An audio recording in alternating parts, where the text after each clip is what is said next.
Hey guys, Rex here. We're going to do one follow-up video here concerning the Zeiss Conquest 3 to 18 V6. This is kind of a sporting scope designed for hunting, but it did have some qualities to it in the testing results that we found yesterday I thought were interesting. And I was able to actually get in touch with the guys at Zeiss to ask them a few questions on the mechanisms, the glass, and the configuration of the reticle in general. And I thought that what they told me, we had a good discussion for about an hour and a half, or I forget how long it was. But we talked a lot about this scope and what they have to offer in other optics as well. And I thought that it was worthy to share with you some of the updates, especially concerning the reticle and some other news I found out about the tracking mechanisms. So in the test we did yesterday, if you watched that video, we did a box to bench precision target test where on the Rex grid targets, where we're actually doing the tracking test in minutes of angle. And this thing, we cranked it from 0 to 25 minutes, back down to 0 to 25 minutes, back down to 0, back up to 25. And we did that, I think, 10 times. And it was interesting to see that the tracking precision was dead on. Now, that's something you're not going to see in over-the-counter sporting optics. That's why I thought that was very interesting. Typically, over-the-counter sporting optics are going to utilize some kind of standard three-piece mechanism for the adjustments of these turrets, and the precision will usually be maybe close. It might be good, reliable tracking, but it's not exactly precise. I was actually surprised to see that this was like dead-on accurate. And so, because this scope says right here, hold on one second, guys. It says made in Germany.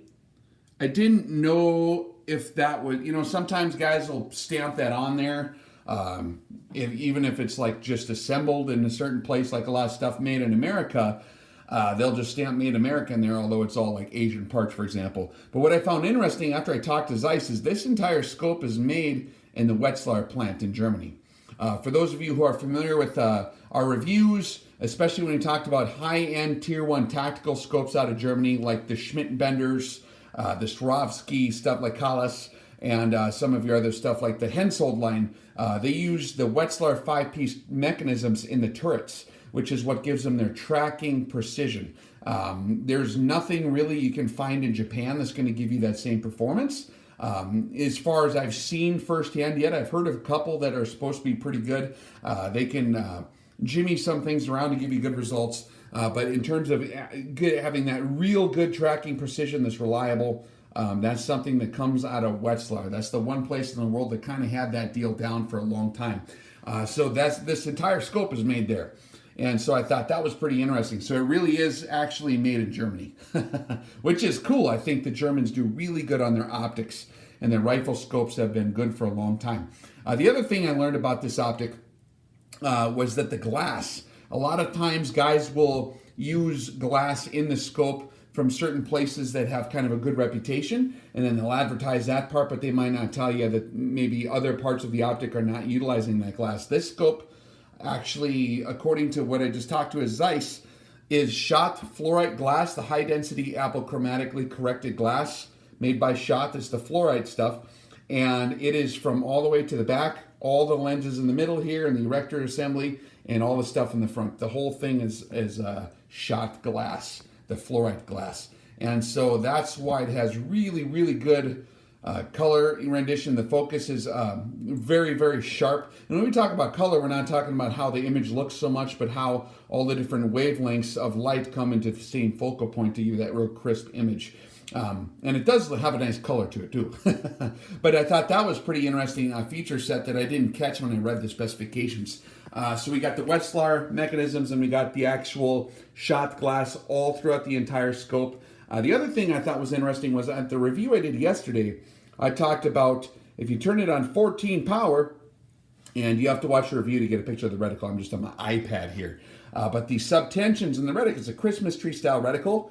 It has horizontal branches that come down that give you kind of lateral adjustments and stuff like that. But on your way vertically, those little lines in there, those main branches, if you put it on 14 power, are 5 minutes of angle apart, which in my brain, coming from my particular point of view in the tactical world, in terms of tactical scopes, stuff like that, my brain thinks in terms of 5s and 10s because I'm used to the mill system, right?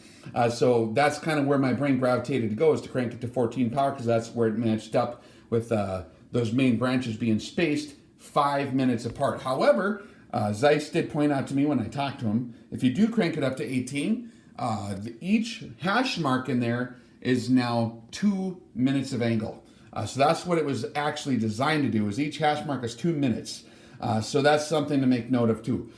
If your brain thinks in terms of twos, then just crank her all the way up there and you got a nice fixed location to go where you can know what your subtensions are. If your brain thinks more like mine, you have the option of going here. And of course, mathematically, you can figure out what matches up with what at what magnification. You can use a Sharpie and draw it on there, whatever.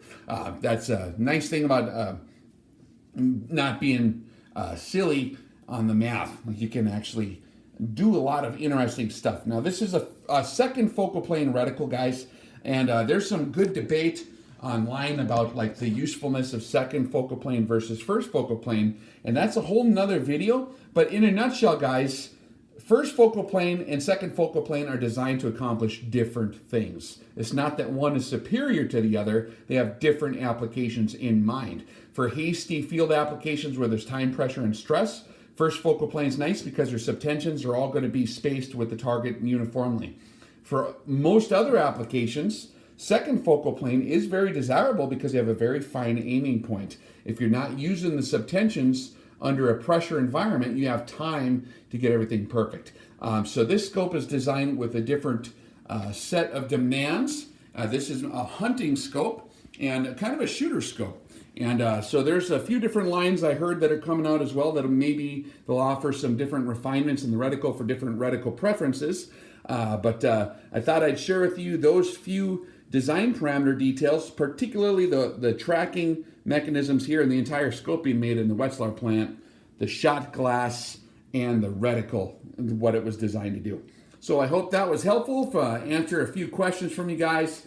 And we'll catch you on the flip side, guys. Maybe we'll have more from Zeiss in the future if you guys are interested in that stuff.